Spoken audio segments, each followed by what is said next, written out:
Boa tarde. Resolvi gravar este vídeo porque hoje eu amanheci com uma vontade grande de falar sobre os 50 anos da Copa de 70, da conquista do nosso tricampeonato mundial de futebol, né?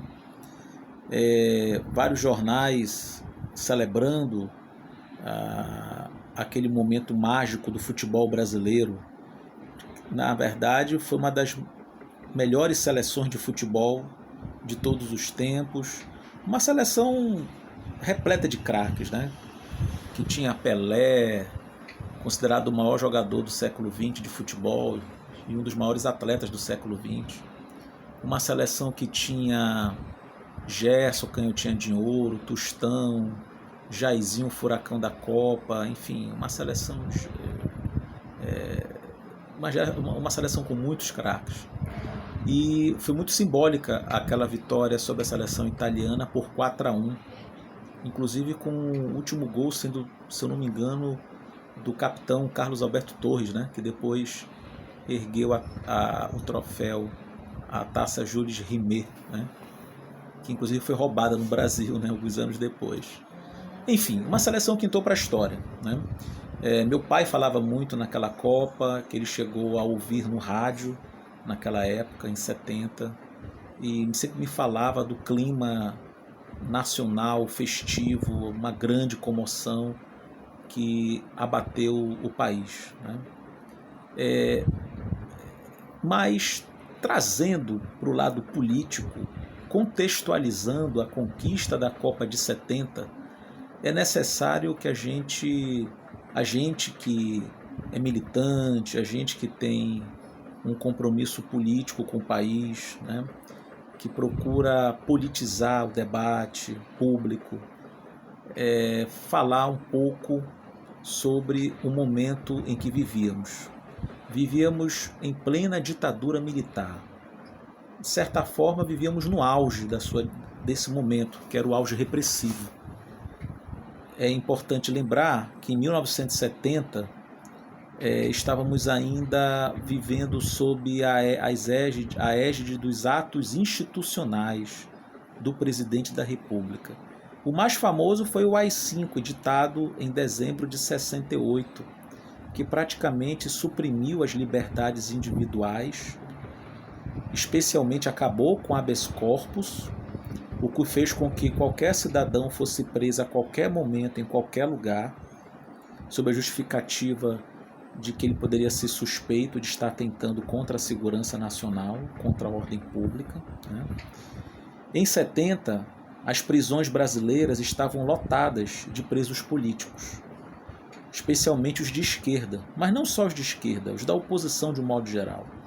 Naquele momento, nós tínhamos censura à imprensa forte, nós tínhamos muitos intelectuais, professores, cientistas exilados, lideranças políticas como Leonel Brizola, o próprio Jango, né, exilados, Miguel Arraes, dentre outros, tantos e tantos exilados, né?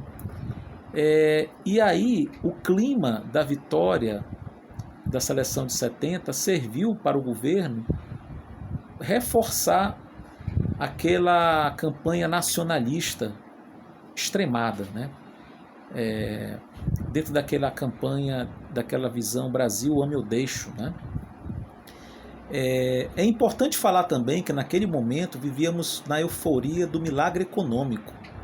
O milagre econômico, ele foi uma política econômica bastante audaciosa da ditadura militar, que consistiu, assim, de maneira bem reduzida, num processo de endividamento do Estado brasileiro, especialmente das suas estatais, para que elas adquirissem créditos, recursos no exterior, porque nós tínhamos uma liquidez internacional muito grande naquele momento, com o objetivo de fazer muitas obras de infraestrutura no Brasil, né? E também vale lembrar que naquele período o governo, com mãos de ferro, ele controlou a atividade sindical, até porque muitos sindicalistas estavam presos, torturados ou mortos. Então as reivindicações salariais eram mínimas, praticamente inexistentes, já que não havia oposição, né? O governo tinha um controle de juros rigoroso, certo? O governo também controlava os índices inflacionários, havia manipulação dos índices inflacionários, visivelmente. Ou seja, o governo fez uma maquiagem muito grande. E também, como o governo havia recentemente criado o Sistema Financeiro Nacional, feito uma reforma e chamada modernização do Sistema Financeiro Nacional, o governo incentivou que muitas empresas privadas capitaneassem também recursos no exterior para financiar outras empresas produtivas aqui no Brasil e estimulou também a criação de muitos fundos privados de investimento. Então, isso fez com que houvesse essa alavancagem econômica a partir do endividamento de empresas privadas e públicas com recursos oriundos do exterior. Como eu disse, havia uma liquidez internacional significativa. Resumindo, o milagre econômico foi isso. Claro que tem várias particularidades e aspectos a se considerar nisso aí, mas não é objetivo deste momento aprofundar nesse assunto. De qualquer maneira, o milagre econômico ele foi importante para criar um clima eufórico no país. Nós tivemos um crescimento do PIB durante 5 anos seguidos por conta do milagre econômico. Em 70 estávamos no auge, né? Agora, foi um milagre econômico concentrado, altamente concentrado, porque os empregos gerados eram empregos predominantemente industriais, voltados para segmentos populares que já tinham carteira assinada. Isso não incluiu os miseráveis, os segmentos mais pobres da sociedade, como incluiu o processo de crescimento econômico já do governo Lula, diferentemente. Daí porque se dizer que o milagre econômico gerou um crescimento concentrado, um crescimento econômico conservador. Há vários estudiosos que falam a respeito disso, né? Portanto, era isso que eu tinha para comentar sobre essa relação direta entre a conquista do Tri e a situação do Brasil. O José Genuíno, numa entrevista, chegou a falar, inclusive, que na cadeia, ele estava preso em 70, eles discutiam se torceriam para o Brasil ou contra o Brasil, porque alguns dos companheiros dele presos acreditavam que a vitória da seleção brasileira somente fortaleceria o regime. E o Médici sabia muito bem tirar proveito disso. O Médici frequentava estádios de futebol, né? Outro segmento dos companheiros dele presos diziam que não, o Brasil tinha que ganhar mesmo, tinha o melhor futebol do mundo, independente da situação política do país. Bom, o fato é que a vitória de 70 ajudou mesmo foi a fortalecer o regime naquele contexto, né? É questionável se nós poderíamos exigir ou não dos nossos atletas, nossos craques, um posicionamento político. Para fazer isso, teriam que estar fora do país, né? Porque poderiam ser presos.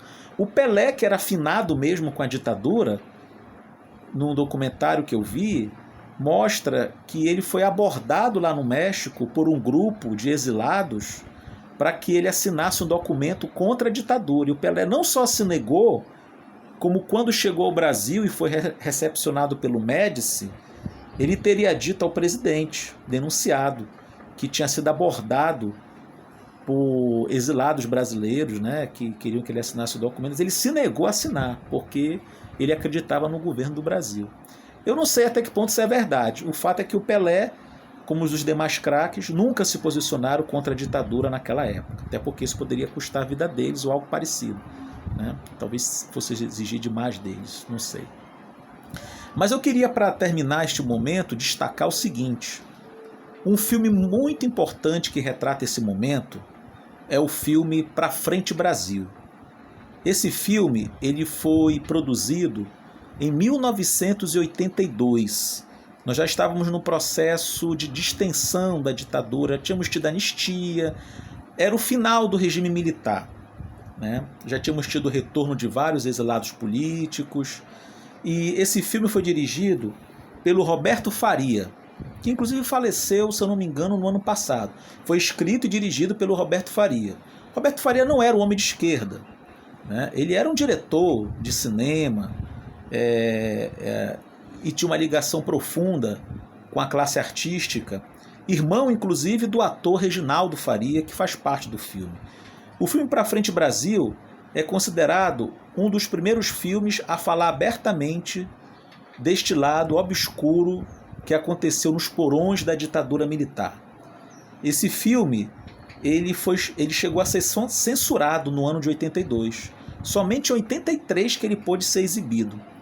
E com a sua exibição, quem perdeu o cargo na época, olha só, foi o Celso Amorim, que era o presidente da antiga Embrafilme, a empresa brasileira de filmes, a estatal Embrafilme, né?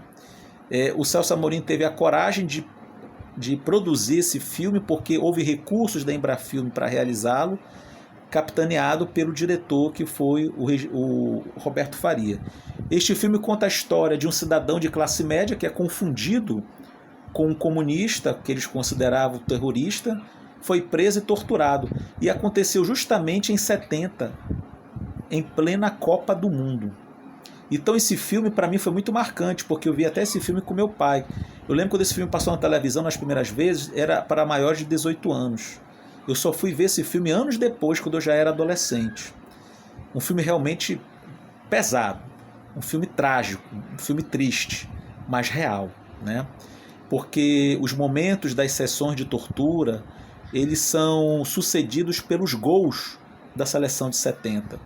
E aí é uma agonia constante, a família do personagem está o tempo todo atrás dele, né? Querendo saber, vão à polícia, vão aqui, vão ali, atrás de informações, e não havia informações dele, não havia nada oficialmente sobre o desaparecimento dele. Isso era muito comum naquela época, né? Então, esse filme é considerado um dos 100 melhores filmes brasileiros em 2015 pela Associação Brasileira de Crítica de Cinema, tá? Enfim, é muito bom ver esse filme Pra Frente Brasil, para se ter uma noção do que nós vivemos naquela época. Eu recomendo. Obrigado, pessoal, por terem suportado até aqui esse momento, terem me visto e ouvido. Abraços a todos. Tchau.